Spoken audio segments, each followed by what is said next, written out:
मराठी पत्रकारितेचे जनक महर्षी बाळशास्त्री जांभेकर यांनी 6 जानेवारी 1832 रोजी मराठीतील पहिलं वृत्तपत्र काढून वृत्तपत्र सृष्टीची मुहूर्तमेढ रोवली आणि पत्रकारितेला एका मोठ्या प्रमाणात दिशा दिली। यानिमित्त दरवर्षी 6 जानेवारी हा दर्पण दिन म्हणून साजरा केला जातो। महात्मा गांधी मिशन संचलित वृत्तपत्र विद्या व माध्यमशास्त्र महाविद्यालयातही दर्पण दिन आज साजरा झाला। पत्रकारितेमध्ये येणाऱ्या नवोदितांनी व पत्रकारांनी जाती धर्माच्या पलीकडे जाऊन पत्रकारितेत काम करावे असे प्रतिपादन यावेळी कार्यक्रमाचे अध्यक्ष ज्येष्ठ साहित्यिक देविदास फुलारी यांनी केले। या कार्यक्रमासाठी प्रमुख पाहुणे म्हणून जिल्हा परिषदेच्या मुख्य कार्यकारी अधिकारी वर्षा ठाकूर घुगे व नांदेड जिल्ह्याचे अप्पर पोलीस अधीक्षक विजय कबाडे हे उपस्थित होते। सामनाचे जिल्हा प्रतिनिधी विजय जोशी, प्रजावाणीचे ज्येष्ठ पत्रकार विश्वनाथ देशमुख, गोदातीर समाचारचे पंढरीनाथ बोकारे, लोकमतचे जिल्हा प्रतिनिधी श्रीनिवास भोसले, दूरदर्शनचे प्रतिनिधी भारत होकर्णे, जय महाराष्ट्राचे जिल्हा प्रतिनिधी प्रवीण खंदारे, प्राचार्य डॉक्टर गणेश जोशी आदींची या कार्यक्रमाला उपस्थिती होती। या निमित्ताने संवाद साधण्याची संधी मिळाली असल्याचे जिल्हा परिषदेच्या मुख्य कार्यकारी अधिकारी वर्षा ठाकूर यांनी सांगत, दर्पण हे नाव का ठेवले तर समाज मनाचा आरसा पत्रकारिता आहे असे म्हटले। तसेच वृत्तपत्र चालवणे तेही इंग्रजी राजवटीत हे अत्यंत कठीण काम असताना ते बाळशास्त्री जांभेकरांनी चालवून न्याय दिला असं त्या म्हणाल्या। खरं तर मी अधिकारी नसते तर पत्रकार झाले असते असेही ठाकूर या प्रसंगी म्हणाल्या।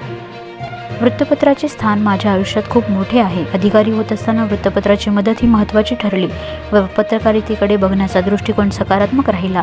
काय चांगलं काय वाईट याची जाण पत्रकारांना असते असे नांदेड जिल्ह्याचे अपर पोलीस अधीक्षक विजय कबाडे यांनी म्हटलं। सकारात्मक बातमीदारी संपवायच्या मार्गावर असल्याचे ज्येष्ठ पत्रकार विजय जोशी यांनी सांगत, आता सकारात्मक बातमी करण्याची वेळ आली असून पत्रकारिता एका ध्येयाने करा व नवनवीन आव्हान पत्रकारितेसमोर उभे राहिले असून नवीन पत्रकारांनी ते आत्मसात करावे असे जोशी यांनी सांगितले। कार्यक्रमाचे प्रास्ताविक प्राचार्य डॉक्टर गणेश जोशी यांनी केले, सूत्रसंचालन ऋषिकेश कोंडेकर यांनी केले तर आभार छाया नागरथवार यांनी मानले। कार्यक्रम यशस्वीतेसाठी प्राध्यापक डॉक्टर प्रवीण कुमार सेलुकर, प्राध्यापक राज गायकवाड, प्राध्यापक सतीश वागरे, दिशा कांबळे, हनुमंत येनवळगे, नारायण बोंढारे आदींनी परिश्रम घेतले। कार्यक्रमासाठी संगणकशास्त्र महाविद्यालयाचे प्राचार्य डॉक्टर शिरीष कोटगिरे व विविध माध्यमातील पत्रकारांची उपस्थिती होती। 6 जानेवारी 1832 ला पत्रकारितेचे आद्यजनक बाळशास्त्री जांभेकर यांनी खऱ्या अर्थाने पत्रकारितेची मुहूर्तमेढ रोवली असं म्हणावयास हरकत नाही। आणि या पत्रकारितेला सुरुवात झाली 1832 ला। 8.5 वर्ष हे वृत्तपत्र जवळपास चांगल्या पद्धतीने म्हणजे 1832 ते 1840 पर्यंत मोठ्या प्रमाणात चाललं। वृत्तपत्र आणि पत्रकार हे समाजातले एक आरसा आहे, जे स्वतःच प्रतिबिंब बघतात पण समाज मनाचं प्रतिबिंब हे सगळ्यांना आपण दाखवत असतो आणि आपल्या लेखणीतून ते सगळीकडे जात असतं। मला नेहमी वाटतं की संवेदनशीलता याच्या मागचा प्रमुख गाभा आहे। आज या ठिकाणी बरेच विद्यार्थी आहे, कदाचित मी प्रशासकीय अधिकारी नसते तर मी आज पत्रकार असते, कारण ही लहानपणापासूनच मला या बाबीबद्दल आणि पत्रकार या गोष्टीबद्दल खूप मोठे एक आकर्षण होतं आहे। आरसा जेव्हा आपण म्हणतो तेव्हा पत्रकारिता म्हणजे काय नेमकं? मला असं वाटतं पत्रकारिता म्हणजे समाजातल्या विचारांच्या प्रवाहाला दिशा देणारं एक ठोस कुठलं तरी प्लॅटफॉर्म। वातावरणातले बदल हे दोनच गोष्टींनी निगडीत होतात, एक निसर्गाने आणि दुसरी वातावरणातली गरमी तापवायचं काम तुमच्या लेखणीत आहे। एवढी मोठी शक्ती तुमच्या कलममध्ये आहे। पत्रकारिता ही याच्यातला चौथा स्तंभ तर आहेच, पण प्रशासनाचा एक महत्त्वपूर्ण दिशा देणारे किंवा त्यांना सल्ला देणारे हे एक प्लॅटफॉर्म आहे। गेल्या अनेक 20-25 वर्षाच्या माझ्या कार्याच्यामध्ये लॉ अँड ऑर्डरची परिस्थिती असेल किंवा अनेक गोष्टींना जेव्हा मी सामोरे गेले तेव्हा सगळ्यात जास्त मदत किंवा दिशा मला पत्रकारांनी दिली की मॅडम या ठिकाणून नका जाऊ, या ठिकाणून गेले तर असा प्रॉब्लेम येईल, पण तुम्ही या एंट्रीने गेले आणि या लोकांशी बोलले तर हा इश्यूवर आपण त्यामध्ये मात करू शकतो। पण ते सांगण्यासाठी पहिली जी नाळ आपली लागली पाहिजे होती ती स्मूथ बसली पाहिजे। बऱ्याचदा मला असं वाटतं प्रशासन आणि पत्रकारितामध्ये बऱ्याचदा सस्पिशियस वातावरण असतं आणि तुम्ही बोलता आधी का आम्ही बोलतो आधी। जोशीजी म्हटले तुम्ही फार गोड बोलतात, ही भाषा मी साहित्यिक आणि पत्रकारांकडून शिकले। कारण की बऱ्याचदा मला माझ्या प्रोबेशनमध्ये एक गोष्ट शिकवली होती. कमिशनर होते, ते म्हटले की जेव्हा पण ज्या चेअरवर तुम्ही बसाल, ज्या खुर्चीवर तुम्ही बसतात, तर वर्षा ठाकूर म्हणून तुमची ओळख नाही झाली पाहिजे, तर तुमच्या कामाची ओळख म्हणून त्या खुर्चीला त्या ठिकाणी लोकांनी काम केलं पाहिजे. आणि ते माझ्या डोक्यात पक्क बसलं. या ठिकाणी जर्नलिझमचे अनेक विद्यार्थी आहेत. मला असं, मी नेहमी फाईलवर लिहिते कधी कधी चिडून, की तुम्ही पूर्ण म्हणजे ट्रॅडिशनल पद्धतीने काम करू नका. जसं आमच्याकडे एक पद्धत असते, आधी असायची 20-22 वर्षापूर्वी मी जेव्हा जॉईन झाले होते, लिहायचे की जशी आज्ञा. मी म्हटलं देवाज्ञा किंवा मर्जीनिरूप आदेश. मर्जीनिरूप आदेश काहीच नसतात, सगळं कायद्याची बांधिलकी करूनच काम करायचं असतं, कधी कठोर कधी त्यामधली भूमिका आटपून. तर या सगळ्या पद्धतीने काम करताना आपल्यातली संवेदनशीलता आणि माणुसकी नेहमी कायम ठेवा. आणि जर ही संवेदनशीलता आणि माणुसकी तुमच्या लेखणीमध्ये उतरली, तर मग मला वाटतं प्रभावी, आज आपण जे आदरणीय टिळक, आदरणीय आगरकर आणि जे मोजकेच नावं आपल्या डोळ्यासमोर येतात आणि निर्भीडतेने सरकारचे डोके ठिकाणावर आहे का असे अग्रलेख पण कोणी लिहून त्यावेळेस रुबाबाने सांगू शकतात, लिहू शकतात, ही जी भूमिका होती, निश्चित आज वातावरण बदललंय, परिस्थिती बदलली आहे. आज तुमच्या पुढची आव्हानं खूप वेगळी आहेत. किमान पक्ष आज मला तर वाटतं पत्रकारांच्या समोरची आव्हानच वेगळी आहे. एवढा इन्फॉर्मेशनचा फ्लो आहे, याच्यातली नेमकी बातमी कशी करायची हाच मला वाटतं मुळात एक प्रश्न आहे. कारण कधी कधी खूप माहिती मिळणं आणि खूप इन्फॉर्मेशन चोहोबाजून येणं आणि त्याच्यातलं संक्षिप्त बातमी तयार करणं, हे होकर्ण्यांच्या बातमीतनं मी बघते बऱ्याचदा की कशा पद्धतीने ते साध्य करतात, पण ही एक मोठी कला आहे. आणि या सगळ्या गोष्टींमध्ये नकारात्मक प्रशासनाबद्दल, नकारात्मक बातमीबद्दल जसं आपण या ठिकाणी बोलतो, त्याच्याही किंबहुना त्याच्याही पेक्षा जास्त महत्वाची सकारात्मक पत्रकारिता आहे. मला नेहमी असं मनापासून वाटतं काम करताना की पॉझिटिव्ह ॲटिट्यूड आणि एक ऑरा आपल्या भोवती असला पाहिजे. आपण काही लोकांना भेटतो, काही लोकांच्या केबिनमध्ये जातो, काही इमारतीत जातो, काही घरांमध्ये जातो, आपल्याला आपण बाहेर आल्यावर वाटतं अरे काय प्रसन्न वाटलं मला, किंवा या व्यक्तिमत्वाला बघून एक ऑरा एक छान होता. मला असं वाटतं असा ऑरा प्रत्येक व्यक्तीमध्ये असावा, कारण प्रत्येक व्यक्तीमध्ये एक पत्रकार लपलेला असतो. फक्त काही ठिकाणी दिसतो, काही ठिकाणी तो दिसत नाही. आणि जर हा सकारात्मक ऑरा असेल तर माणसं प्रेमानेच कामं करायला लागतात, त्याला निगेटिव्हिटीची गरज लागत नाही. प्रत्येक वेळेस लाठीनी काम चालत नाही, तर लाठीपेक्षा सुद्धा चांगले शब्द. आणि जसं मी सांगता सांगता फ्लोमध्ये विसरले, मला असं सांगण्यात आलं होतं की तुमच्यापर्यंत एक व्यक्ती जर तक्रार घेऊन येत असेल तर तो कितीतरी पायऱ्या आधी चढून गेलेला असतो आणि म्हणून तो तुमच्याकडे इतक्या त्रागाने आलेला असतो. तर त्या व्यक्तीचा वैयक्तिक त्रागा हा लक्षात घ्यायचा नसतो, तर त्या त्रागाच्या मागची त्याची त्रास किंवा मानसिकता ही लक्षात घ्यायची असते. आणि म्हणून माझ्या केबिनमध्ये जर एखाद्या सर्वसामान्याने खूप त्रागा करून काही वाईट शब्द जरी बोलला तरी मला त्याच्याबद्दल कधीच वाईट वाटत नाही. कारण माझा असं समज आहे किंवा मला असं वाटतं अधिकारी किंवा प्रशासकीय अधिकारी म्हणून की आपल्याकडे येणारी व्यक्ती किती तापून आली तरी, किती रागाने आली तरी, जाताना मात्र तिला संवादाने आणि त्याचं काम जितकं शक्य आहे ते करून जर प्रसन्न मनाने आणि शांतपणे ती जर बाहेर पाठवता आली तर ते सुद्धा एक one of the greatest factor आहे. पत्रकारितेमध्ये आज इथे खूप व्यासंगी आणि सर्व सिनियर लोक आहेत, त्याचबरोबर ज्युनियर लोक पण आहेत. मला असं वाटतं की प्रत्येक दिवस जेव्हा आपण साजरा करतो तेव्हा तो जितक्या चांगल्या रीतीने साजरा करतो त्याचबरोबर तो आत्मपरीक्षणाचा पण दिवस असतो. मी या प्लॅटफॉर्मवरनं कोविडमध्ये पत्रकारांनी जे काम केलेलं आहे त्याचं जाहीररित्या आपल्या सगळ्यांचं अभिनंदन करते आणि कौतुक करते. कारण मला माहीत आहे की जेव्हा कोरोनाची मराठवाड्याचे सेल प्रमुख म्हणून आणि नांदेडमध्ये सीओ जिल्हा परिषद म्हणून या 2-2.5 वर्षामध्ये जे मी काम करू शकले, त्यामध्ये बऱ्याचदा रस्त्यावर कोणी उतरत नव्हतं. गाडीमधनं फक्त पत्रकारांना घेऊन आम्ही ते लॉकडाऊनचे सगळे सीन कव्हरअप करायचो. लोकांशी संवाद साधताना पत्रकार पुढे यायचे. त्यावेळेस अनेकांना पण मनात जशी प्रशासकीय अधिकाऱ्याला भीती वाटत होती की माझ्यामुळे माझ्या कुटुंबाला होईल का, मला झालं तर माझं काय होईल. अनेक ठिकाणी पत्रकार त्या परवडत नाही म्हणून कमी होत होते, मानसिकरित्या इन्सिक्युरिटी होती.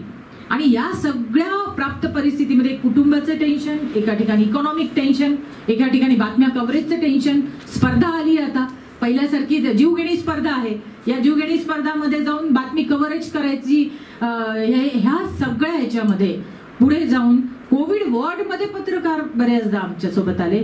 मला वाटतं हे काही सोपं काम नाहीये, याला खूप वेगळी एक ध्यास लागतो. आणि पत्रकारितेच्या बाबतीत ज्यांनी ध्यास घेतला आणि जे चांगल्या पद्धतीने ओव्हरऑल ज्याचं समृद्ध व्यक्तिमत्व पॉझिटिव्हिटी ज्याच्यामध्ये आहे, ते फक्त त्या एरियापुरती नाही, त्या न्यूजपेपर पुरती नाही, तर पूर्ण त्या क्षेत्रामध्ये आणि कार्यक्षेत्रामध्ये आपल्या लेखणीतून प्रभाव टाकू शकतात. आणि पुन्हा मी माझं वाइंड अप करताना एवढंच सांगू इच्छिते की समाजाला दिशा देणारं, समाजामधल्या व्यक्तीची मानसिकता बदलवण्याचं आणि प्रत्येक व्यक्तीला हवंसं वाटणारं, सकाळच तुमची सकाळच्या वृत्तपत्रात नव्हते, प्रत्येकाचा एक आवडीचा वृत्तपत्र असतो, प्रत्येकाच्या आवडीचे कॉलम असतात. मी तर थक्क झाले यांचे काही कॅप्शन ऐकून. एवढी कलात्मकता क्रिएटिव्हिटी असू शकते ही फक्त पत्रकारांमध्येच येते. आम्ही रुटीनमध्ये काम करताना जेव्हा मला असं वाटतं की याला काहीतरी वेगळी कलाटणी देण्याची गरज आहे, कारण महिलांपर्यंत पोहोचवण्यासाठी काय शीर्षक लावेल किंवा काय कशा पद्धतीने बातमी द्यावी, जर असे काही माझ्या कॉलममधल्या लोकांना विचारलं तर मग नंतर त्यांनी जी कलाटणी दिलेली असते ती ऐकल्यानंतर वाटतं अरे किती सुंदर सहजरित्या यांनी सांगितलं, हे मला सुचलं नाही किंवा हे मी करू शकत नाही. म्हणून ही जी क्रिएटिव्हिटी आहे किंवा ही पॉझिटिव्हिटी आहे, मला वाटतं ही राखून ठेवा. हिला कृपया कशाचं आवरण चढू देऊ नका, कारण हीच तुमची शक्ती आहे आणि हीच आमची पण शक्ती आहे. कारण तुमच्या लेखणीतून आणि तुमच्या कलममधनं जेवढ्या चांगल्या रीतीने बातम्या जातील, लोकांपर्यंत सगळ्या भूमिका पॉझिटिव्ह निगेटिव्ह जातील, त्याच निमित्ताने आम्हाला सुद्धा प्रशासकीय अधिकारी म्हणून आणि ओव्हरऑल समाजामध्ये सगळ्याच सेक्टरमध्ये आज सगळ्याच सेक्टरला तुमच्या चांगल्या याची गरज आहे. पुनश्च कोविडमध्ये काम केलेल्या आणि आता 2 लाटेमध्ये काम केलं, लगेच आपल्याला 3री लाट संभाव्य लाट आपल्या उंबरठ्यावर उभी आहे आणि आपल्याला त्याच पद्धतीने पुन्हा जायचं आहे. पत्रकार दिनाच्या निमित्ताने मी सगळ्यांचं, विशेषतः जोशींचं, मी जरा म्हणत होते की मला येता येईल का, 2-4 मीटिंग्स आहेत, ते म्हटले नाही, नेहमीच्या पत्रकार स्टाईलने 10 मिनिटात सोडतो मॅडम, आणि या ठिकाणी मला येण्याची संधी आणि इतक्या वेगवेगळ्या प्लॅटफॉर्मवर आपल्याला ऐकण्याची, आपल्याशी संवाद साधण्याची बऱ्याचदा खंत असते. पुवरजी चिडतात कधी कधी, अरे काय आम्ही फोन करतो मॅडम उचलतच नाहीत. पण 16 तालुक्याचं आणि सगळ्या ठिकाणची भार असताना मनात असून सुद्धा काही कॉलबॅक होतात, काही कॉलबॅक राहून जातात, काही ठिकाणी रिप्लाय झाले जातात, काही ठिकाणी रिप्लाय राहून जातात. परंतु तुम्हाला मी वाचत असते, आताच मी म्हटलं काही ग्रुप सोडायचे का, जोशी साहेबांनी म्हटले, तेवढे नाही मॅडम तुम्ही वाचत चला, रिप्लाय केले नाही तरी, कारण या सगळी चौफेर आपल्याला या गोष्टी कळत असतात. आपण चौथा स्तंभच नाही तर एक प्रमुख समाजातले आणि या पूर्ण याच्यातले एक प्रमुख भाग असलेला एक प्लॅटफॉर्म आहे. आपल्या सगळ्यांचाच खारीचा वाटा हा खूप महत्त्वपूर्ण आहे, प्रतिष्ठित आहे आणि म्हणून पत्रकारांची भूमिका ही सरतेशेवटी शेवटपर्यंत वर्षानुवर्ष त्याचा एक वेगळा इम्पॅक्ट आहे, त्याचं एक वेगळं महत्त्व आहे. आणि या सगळ्या गोष्टींना सामोरं ठेवून पत्रकारितेच्या दिवशी मी आपल्या सगळ्यांना मानाचा मुजरा करते. पत्रकारांचं किंवा वृत्तपत्रांचं स्थान हे माझ्या आयुष्यात प्रत्येकच स्टेजला खूप मोठं राहिलेलं आहे. विद्यार्थी दशेत ज्यावेळेस अभ्यास करायला लागलो त्यावेळेस जनरल नॉलेजसाठी म्हणून वृत्तपत्र वाचायचो. त्या काळात अधिकारी व्हायचंय तर अधिकारी कसा असला पाहिजे, अधिकाऱ्यांनी कसा विचार केला पाहिजे, ह्या गोष्टी पेपर मधून शिकण्याचा बऱ्याच प्रयत्न केला. याच गोष्टी इंटरव्ह्यू मध्ये बोलण्याचा सुद्धा वर्तमानपत्राच्या अभ्यासातूनच मी प्रयत्न केला. त्यावेळेपर्यंत पत्रकारिता किंवा पत्रकार या अँगलकडे बघण्याचा दृष्टिकोन खूप पॉझिटिव्ह राहिला. त्यामुळं पारदर्शक प्रशासन, उत्कृष्ट प्रशासन, लोकाभिमुख प्रशासन या काही संकल्पना ज्या होत्या त्या अभ्यास करताना जेवढ्या मी शिकलो त्याच्यापेक्षा कितीतरी जास्त प्रॅक्टिकली खुर्चीवर बसल्यावर शिकलो. आणि त्याच्यासाठी निश्चित हा जो कायदेशीर दबाव गट आहे पत्रकारिता, हाच मला कामाला आला. कायम मला आरसा दाखवून देणारे माझे पत्रकार मित्र निश्चित माझे आजपर्यंत खूप चांगले मित्र राहिलेले आहेत. आजही मी आताच म्हटलो की मला मित्र म्हणून म्हणजे पत्रकार म्हणून काही लोक आठवत नाहीत, मित्र म्हणून लगेच त्यांचा चेहरा येतो. मी आज बरेचसा म्हणजे गमतीने 2-3 पत्रकारांना फोन करून हॅपी फ्रेंडशिप डे केला. त्यामुळे आपल्याला जो चौथा लोकशाहीचा स्तंभ म्हटलं जातं, आता मला वाटतं होकर्णीजींनी एक उदाहरण दिलं की वस्तुस्थिती दाखवावी. बऱ्याच वेळेस पत्रकारांना वस्तुस्थिती लपवावी पण लागते. यातल्या पत्रकार, मराठी पत्रकार किंवा पत्रकार ॲज अ होल सगळीकडेच पत्रकार या भावनेचे आहेत की काय चांगलं आणि काय वाईट हे निश्चित पत्रकार जाणतात. आज बरेचसे पत्रकारितेचे विद्यार्थी सुद्धा आले. ज्येष्ठ पत्रकारांना फॉलो करणं खूप गरजेचं आहे. आता जोशीजी म्हटले की तुम्ही ऑफिसेसमध्ये जावा, तिथे काय चाललंय बघा. इथे डिग्री मिळाली की दुसरीकडे आपण पत्रकार आहोत या आविर्भावात काहीही टीका सध्या सुरू आहेत. ते निश्चित जोशी सरांनी खूप चांगला विषय तो आज त्या निमित्ताने छेडला की काहीही लिहिण्यापेक्षा ज्येष्ठांची काय मानसिकता आहे, पत्रकार होण्यासाठी काय आवश्यक आहे हे अगोदर ट्रेनिंग होणं खूप गरजेचं आहे. आणि ते ट्रेनिंग जसं प्रत्येकच क्षेत्राला ट्रेनिंग आहे तसं मला वाटतं पत्रकारितेचं सुद्धा ट्रेनिंग ज्येष्ठ पत्रकारांकडे व्हावं. एक प्रोबेशन नावाचं म्हणजे जर्नलिझमच्या या कोर्समध्येच एखादं प्रोबेशन एखादं वर्ष एखादं प्रोबेशन सिनियर पत्रकाराकडे व्हावं असा एखादा प्रस्ताव आपण द्यावा सर्व युनिव्हर्सिटीजना. ते खूप गरजेचं आहे. कारण जेवढ्या व्यक्ती तेवढ्या प्रकृती, तसंच जेवढे पत्रकार तेवढ्या स्वभावाचे पत्रकार असणार आहेत. त्यामुळं पत्रकारिता मुळात काय आहे हे शिकण्यासाठी कुठल्या तरी ज्येष्ठाच्या हाताखाली काम करणं खूप म्हणजे खूप गरजेचं आहे. एवढीच फक्त अपेक्षा या नवीन विद्यार्थ्यांकडून माझी आहे. वाचन जास्त पाहिजे निश्चितच. जोशीजी म्हटले वाचन असल्याशिवाय आपण लिहू शकत नाही. वाचन खूप जास्त पाहिजे, अभ्यास खूप जास्त पाहिजे. तुमचं प्रत्येक डिपार्टमेंट असो किंवा प्रत्येक व्यक्ती, प्रत्येक सिच्युएशनचं नॉलेज तुम्हाला असलं पाहिजे ज्याच्यातून तुम्हाला लिहायला येईल. असो मी बाकी विद्यार्थ्यांना गप्पा मारण्यासाठी निश्चित नंतर कधीतरी वेळ काढून येईल. आज मराठी वृत्तपत्राच्या, मराठी पत्रकारितेचा सूर्य ज्या दिवशी उगवला तो आजचा हा दिवस आहे, दर्पण दिन. आणि त्या काळात ज्या मानसिकतेने कदाचित आचार्यजींनी हा पेपर काढला असेल त्याच मानसिकतेने मराठा आणि केसरी सुद्धा टिळक आगरकरांनी चालवले. त्याच मानसिकतेने मूकनायक असो, समता असो, डॉक्टर बाबासाहेब आंबेडकरांनी सुरू केलं. आणि तीच मानसिकता पुढे आपल्याला जोपासायची आहे, जेणेकरून हा चौथा स्तंभ जो लोकशाहीचा आहे तो अधिकाधिक मजबूत होईल. अधिकाधिक पॉझिटिव्ह दबाव सर्वच बाकीच्या 3 खांबांवर या खांबाचा पडो, एवढी अपेक्षा, एवढी शुभेच्छा मी आज सर्व पत्रकारांना या निमित्ताने देतो. भविष्यामध्ये ज्यावेळेस आपल्याला खरंच पत्रकारितेत काम करायचं तर इलेक्ट्रॉनिक मीडियात काम करायचंय का प्रिंट मीडियात काम करायचं हे अगोदर ठरवा. त्यानुसार आपल्याला डेव्हलप करा. पिढी होती, आता दुसरी पिढी आहे. आमचे विजू भाऊ आहेत, विश्वनाथ देशमुख, पंढरनाथ बोकारे. पहिल्या पिढीनं जे काही काम केलं त्यांच्यापेक्षा फार मोठं आव्हान या पिढीवर होतं. आणि तुमच्यावर तर काळ एवढा संवेदनशील येणार आहे. तुम्हाला जात नाही, तुम्हाला धर्म नाही, तुमचा धर्म मानवताच आहे. सुधाकर डोईफोडे यांना 3 वेळा डहाणूकर पारितोषिक मिळालं. रेल्वेनं प्रवास करत होते आणि कोणीतरी डोईफोडे नावाचा बाजूला माणूस बसला होता. ते म्हणले सुधाकर डोईफोडे का तुम्हीच का? हो मीच आहे, माझं नाव डोईफोडे आहे म्हणाले. तुम्हाला 3 वेळा डहाणूकर पारितोषिक मिळाला. ठाण्याला आपला फार मोठा डोईफोडे समाजाचा कार्यक्रम आहे, तिथं तुमचा सत्कार करायचा, येताल का? ते म्हणजे जरूर येतो. 1 महिन्यानंतर कार्यक्रम झाला, यांना पताही नाही. डोईफोडे त्यांना फोन केला की तुम्ही डोईफोडे, मी पण डोईफोडे, माझा सत्कार एवढा मोठा ठेवला तर तुम्ही काय झालं, का तुम्ही बोलवलं नाही? तर ते म्हणाले माफ करा साहेब, डोईफोडे म्हणजे आम्ही खाटीक समाजाचे आहोत, तुम्ही ब्राह्मण आहात त्याच्यामुळे तुम्हाला बोलवता आलं. तर सुधाकरराव 2-3 म्हणाले नाहीतरी पत्रकार खाटीकच असतो ना म्हणाले. बोलायला पाहिजे. ते उर्दू शेर फार छान आहे. है पेश बहुत हवा के नाखून, खुशबू से कहो घर पर ही ठहरे. अशी परिस्थिती मी तर तुमची येणार आहे. केवढं मोठा आवाज. मी दोघांचं भाषण, अधिकारी एवढं चांगलं बोलत नाही तो. मी अनेक कार्यक्रमाला दोघांचं भाषण ऐकलं मी आणि इतका प्रभावी झालोय. आता विजयजी मॅडम खूप गोड बोलतात पण कायद्यानंच काम करतात. आज त्यांच्यामध्ये थोडासा शरद पवार दिसला मला.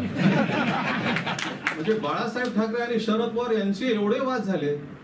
आता बाळासाहेब ठाकरेंची भाषा त्यांच्या शरीरयष्टीवर, त्यांच्या भाषेवर इतकं बाळासाहेब ठाकरे सामना बोलून लिहित असत, पण शरद पवार एकही वाक्य बोलत नसत, पण जे करायचं तेच करत असत. काय काय लिहिलं त्यांच्या भाषेविषयी. इंग्रजी सोडून द्या म्हणे, शरद पवारांना हिंदी तरी नीट येतं का? पिछले 11 महीने से मैं देख रहा हूं, वर्तमानपत्र में आया था असं बोलतात.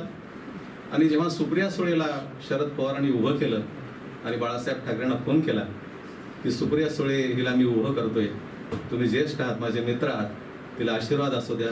तेव्हा बाळासाहेब म्हणाले, शरदराव, ती मुलगी माझ्या खांद्यावर खेळलेली आहे, तिला तो उभं करा, तिला माझे आशीर्वाद आहेत, शुभेच्छा आहेत, पण तिच्या विरोधामध्ये मी उमेदवार देणार नाही, लक्षात घ्या. ही जी पत्रकारिता आहे.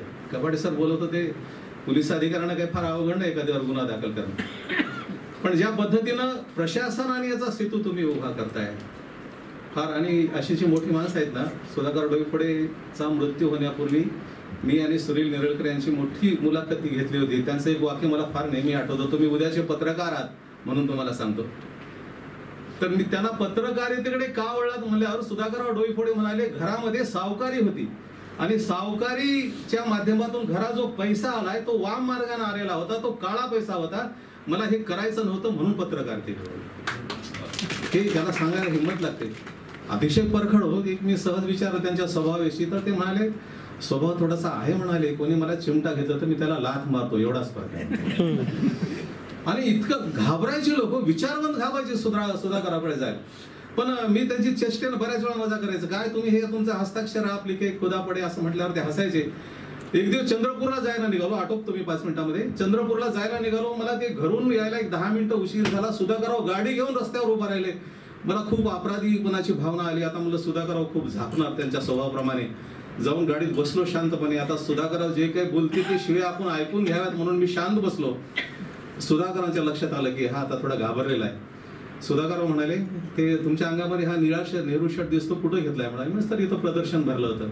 अच्छा, किती दिवस झालं म्हणाले घेऊन. म्हणलं झालं सर महिनाभर. त्याला धुतलंय का म्हणलं, याचा कलर वगैरे गेला का. मी म्हणलं सर एवढे प्रश्न कशाला विचारतो, तुम्हाला आवडला तर मी आणून देईल.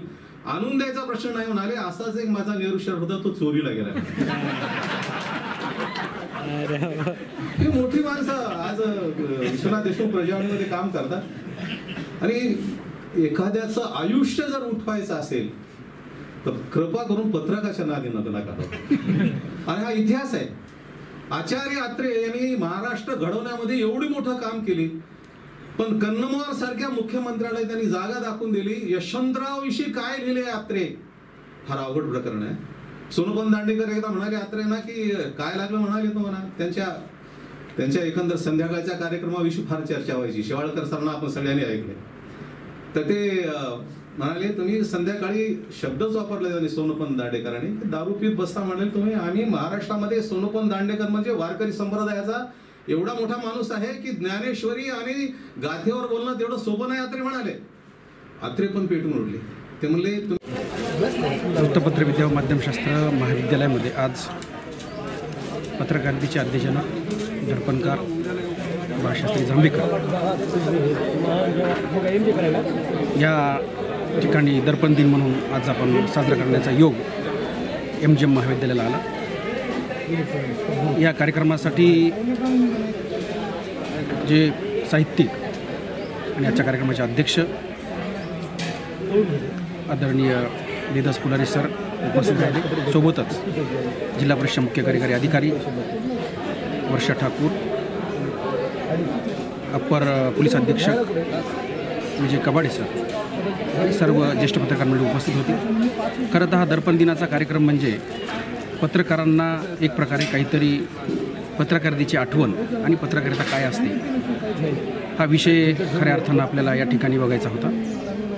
आणि भविष्यामध्ये पत्रकारिता किंवा पत्रकारितेबद्दल होणारे गैरसमज जे आहे ते कुठेतरी लोकांमध्ये पोहोचावे, चांगल्या पद्धतीचा मेसेज किंवा संदेश चांगल्या पद्धतीने जावा, हा त्यामागचा उद्देश नेहमीच महाविद्यालयाचा राहिलेला आहे. आणि या निमित्ताने महाविद्यालयाने जो आयोजित कार्यक्रम केला तो नवोदित पत्रकार जे आपल्याकडे घडवले जातात या महाविद्यालयामध्ये, त्या पत्रकारांना कुठेतरी या पत्रकारितेच्या माध्यमातून किंवा मान्यवरांची किंवा या ठिकाणी जो अभ्यासात्मक विषय विश्लेषित केला जातो त्याचा या ठिकाणी विचारविनिमय व्हावा आणि ही ओळख त्यांच्यापर्यंत पोहोचावी, हा त्यामागचा उद्देश आमचा महाविद्यालयाचा राहिलेला आहे. आणि हे पत्रकार चांगल्या पद्धतीचे घडावेत. केवळ शिक्षण घेऊन किंवा BJMJ करून पत्रकार झालो असं वाव न आणता किंवा असं आव न आणता आणि न मिरवता तर खरा पत्रकार समाजामध्ये घडावा, हा त्यामागचा आमचा उद्देश होता. म्हणून आम्ही या ठिकाणी दर्पण दिनानिमित्त सर्व पत्रकारांना, ज्येष्ठ पत्रकारांना बोलावून, अधिकारी पदाधिकाऱ्यांना बोलून सन्मानित करून विद्यार्थ्यांना जेवढी शिदोरी देता येईल ती शिदोरी देण्याचा प्रयत्न आम्ही आमच्या महाविद्यालयाच्या माध्यमातून केलेला आहे.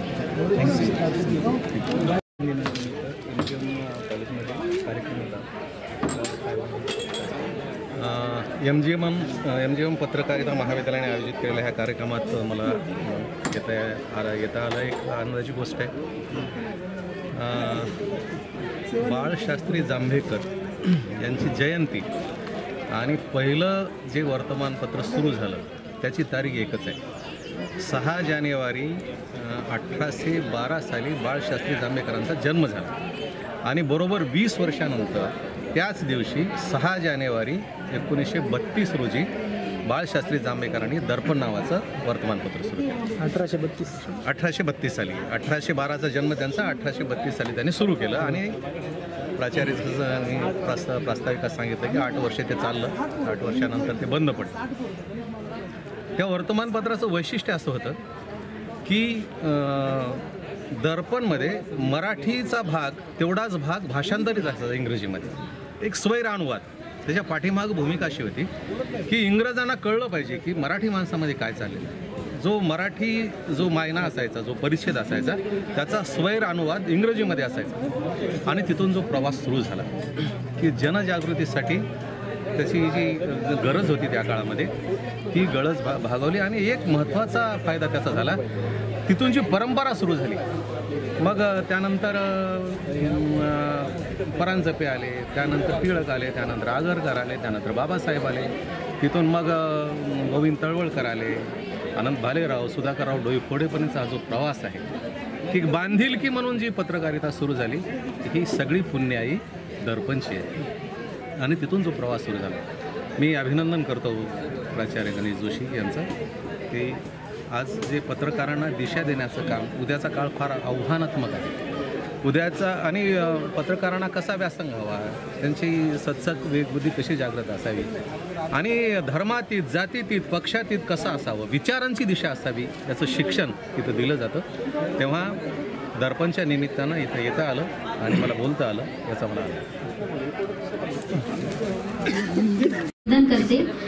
भेटी तुमच्या आले आहे पूर्णाहुतीच्या कातर वेळी, सुचल्या तैशा सादर करते आभाराच्या 4च ओळी. तुमच्या माझ्या ओठांमधून एकच आता सूर निघावा, कृतज्ञतेचा सोहळा बनवून मैफिलीचा या शेवट व्हावा. सप्रेम नमस्कार. इथे मी आभार प्रदर्शनाची जबाबदारी आनंदाने स्वीकारते, कारण या सर्व मान्यवरांना ऐकून मी खरंच मनातून थँकफुल फील करत आहे आणि मला विजडम मिळाल्यासारखं वाटत आहे. सो विचारांच्या मशाली हातात घेऊन तळपत्या सूर्याचा वारसा सांगणाऱ्या सर्व मान्यवरांचे आभार, वादळांना झेलण्याची साहस देणाऱ्या वक्त्यांच्या शब्दांचे आभार, संयमी श्रोत्यांचे आभार, नियोजकांच्या युक्तीचे आभार, उदात्त उत्तम विचारांनी प्रेरित असे कार्यक्रम घडवून आणणाऱ्या आयोजकांच्या इच्छाशक्तीचे आभार, कार्यक्रमाच्या यशासाठी झटलेल्या प्रत्येक व्यक्तीचे आभार. तुम्हा सगळ्यांचे आभार. थँक्यू. आता कार्यक्रमाची सांगता राष्ट्रगीताने होणार आहे असं मला सरांनी सांगितलं.